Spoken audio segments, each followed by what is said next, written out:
Let's shine a bit of light onto this Lego Motorised Lighthouse set and ask the ultimate question: is it worth the hefty price tag? Hello everyone, welcome to Second Brick to the Left. Here we talk about Lego set news, reviews and tips. Before we dive in, please be sure to hit the subscribe button so you don't miss out on future videos. The Motorised Lighthouse is a Lego Ideas set.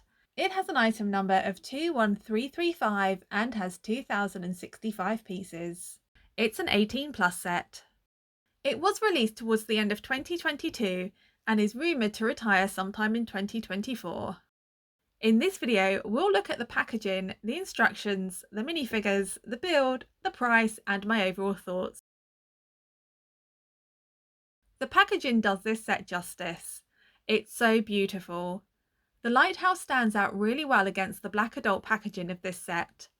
The designers have really used the black box to their advantage, giving us a scene of the lighthouse at night. The light from the lighthouse looks great, and the fog in the background is a really nice touch too. I like the way they've done the name too, it looks very nautical. The build is spread across 13 sets of bags. The blue base plate is in its own envelope, which keeps it in great condition. The motor and battery pack are separate. There's also a bag with 4 big ugly rock pieces, not my name for them, and a base plate for the small cabin to sit on. I probably got unlucky with this, but my base plate was slightly bent out of shape. I used it anyway, and the bricks were able to straighten it out enough, so I didn't need to request a replacement. There are 2 instruction booklets. The first one has a horizontal layout to build the base and the house. The second is vertical for building the actual lighthouse. I both like and dislike the different orientations.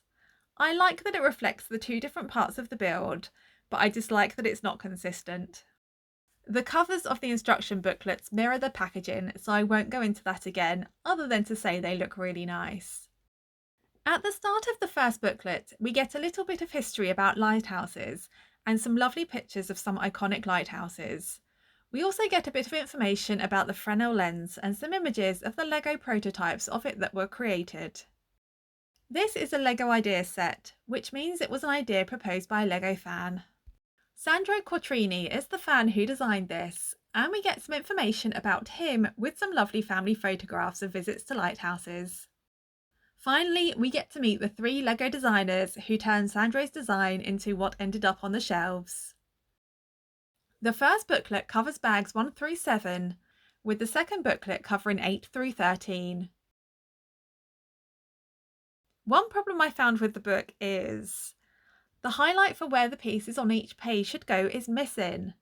Sometimes it was a real hunt for where the pieces were supposed to go. Now I remember back in the day, instruction booklets didn't have any type of highlight. If you were lucky, you got an arrow to tell you where something confusing went. There's an argument that instruction books are too easy now. Not an argument that I'll have, but one that does exist. However, I've built enough Lego now, and I think I'm pretty good at it. So if someone had asked me, "Are you okay if we remove the highlights?" I probably wouldn't have minded. However, on some unconscious level, I have been using the highlights all these years and not realising, because I did miss a highlighting. It was tricky getting all the small pieces on the base plate without constantly looking between the booklet and what I had done so far, and sometimes I had to hunt a bit harder to find where pieces should go if they weren't grouped together. Most of the time it's not an issue, but it did slow me down sometimes. I hope it was a publication error on this set and Lego aren't ditching the highlights. We have 2 minifigures in this set, the lighthouse keeper and what I initially thought was a fisherman given the outfit, but is described by Lego as a sailor. The lighthouse keeper looks very fancy in his blue lighthouse keeper uniform. He's got a very nice face. The sailor, or fisherman, is a nice addition too. Side note, as this minifigure has a female head, I did look for the right wording for a fisherman, and women within the industry are proud to call themselves fishermen. Apparently it's non-gendered like human. The more you know. I don't think I've ever shipped 2 minifigures more than these 2. Look at this official Lego image. That is the look of love. I don't think they're married. That cabin is clearly designed for one, but she looks very comfortable there. It's only a matter of time. Best Lego couple ever! We also get a few animals in this set. An adorable little kitten, a seagull, a bat, and a couple of fish. Personally, I would have preferred a few more seagulls. As someone who lives in a seaside town, you never see just one seagull. This was one of my favourite ever Lego builds. There were so many different build techniques and there are so many different elements, from waves to rocks to the small cabin to the tower all the way up to the light. You are constantly switching to build something new and the things you are building are all so different. It was so much fun. Let's start with the powered up components before we look at some of the other aspects. There are 3 powered up components, a motor, a battery box and some lights. You only have to wait until bag 2 to start playing with these. The battery box and motor unsurprisingly get hidden in the rocky base. Batteries aren't included in this set, so you'll need 6 AA's. I'm not sponsored by Panasonic. Hopefully 6 batteries means you won't need to switch out batteries too often, but if you need to change them, the battery cover is hidden by a removable rocky section and you can access the screws to replace the batteries. The motor is fixed with rubber pieces to the base plate, which I believe is done to avoid vibrations in the rest of the set. At this early stage, you can already start to see how all of this is going to work, with the motor driving the worm gear and pieces to hold the wires. During the build, some of the wires can get in the way, but not annoyingly so. Plus, the instruction book is very good at explicitly telling you if you need to move them or place them into or around pieces. The motor drives a shaft that you'll build up one of the sides of the lighthouse that eventually connects to the top of the lighthouse and turns the lens. Remember, in a lighthouse, it's the lens that moves and not the light. As for the lights, one of them feeds into the cabin and is hidden with some greenery. The other runs up the inside of the other side of the lighthouse and feeds into the piece beneath the lens. Let's turn them on. The light at the top looks so good. And the cabin looks so warm and cozy. And let's kill the lights.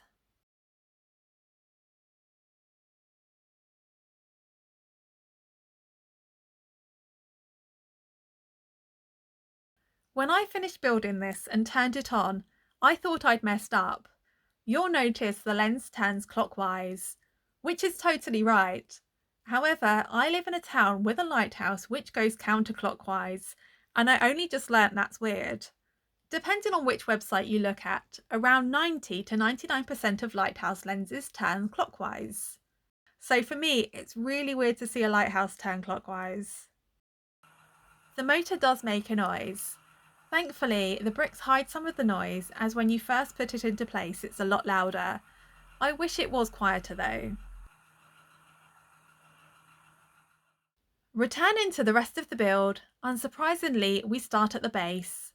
This is the first time we're seeing a base plate in dark blue from Lego. I like it. It goes with the misty sea nighttime tone that has been set by the box. We'll slowly build up the outline of the rocks and foundations and even add a small jetty. This is on an angle and looks really good. We'll use some big ugly rock pieces to hide away the powered up parts and create the rock base the lighthouse will sit on. As part of building the rocky base, we'll create a small cave. I think this is such a nice touch. There's a hidden treasure chest inside and even a bat. Inside the cave is also where you'll find the hidden switch to turn the powered up pieces on and off. Once the rocky base is completed, you'll move on to building the ground floor of the lighthouse tower before moving on to the cabin. The cabin is packed full of utilities for our lighthouse keeper. He's got a stove that lights up, a bed and a desk. Inside the desk is a letter. Do you think it's a love letter from the sailor? I sure do. The map is a sticker, and according to the front of the book is the Gaspesi Peninsula, which is a nod to the fan creator. There's also another sticker of the fan creator's family inside. I really like the angle the house sits at. It's interesting to look at. Before building the roof, you'll build the next two levels of the lighthouse as well as some of the panelling around the lighthouse. I really wanted to build the roof to complete the house, but I understand these pieces will be easy to do now before the roof is added. When we get to build the roof, it's such fun. The different angles look so good. We'll build another level to our lighthouse before reaching the final level with the lens. Now this top floor was interesting. There are a bunch of building techniques. First, we'll hook up the gears to create a rotating platform and insert the light into the base. Then we'll build the mounting for the Fresnel lens piece and place that onto the structure. And voila! All the powered up parts are in place and doing what they should be. Now we just need to add the panels around the top. These are garage panels, which I thought was an interesting choice, the roof and the barriers. The final touch is adding a seagull. That was such fun. It was so interesting and varied. There are only 5 stickers in this set and a printed piece for the cabin, which is an extra win.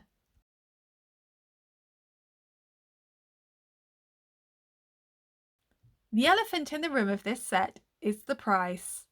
It's not cheap. And for 2,080 pieces, you may well expect a lower price.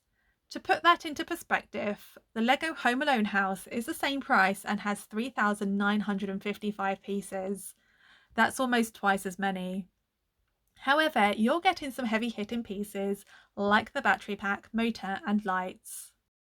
You'll hear people talk about the Fresnel lens that was designed for this set, but I don't think that has pushed this set's cost up that much. You only get 2 minifigures and several small animals, and there's only one printed piece. There's also no IP associated with it like Star Wars or Harry Potter, so you aren't paying for a name. I don't think there's any denying that this is expensive, and I'd even be tempted to say it's overpriced. But it's such a good set, I want to be able to justify the price. And maybe that in itself does justify the cost. This set has the Heart of Fine tag associated with it on lego.com, but it is worth shopping around to see where you can get this. I picked up my set at British retailer John Lewis with 20% off. This set is absolutely stunning. The build is fun and interesting and the end product is beautiful. I would recommend this to anyone who is on the fence about buying it. My 3 negatives are price, noise and not enough seagulls. But those 3 things aren't bad enough to stop this being one of my favourite Lego builds and display pieces of recent years. Do you have this set or are you thinking of getting it? What are your thoughts? Let me know in the comments below. Thank you so much for watching. If you enjoyed this video, please leave a like, and if you want to see more videos like this, please subscribe. Enjoy the rest of your day. Bye!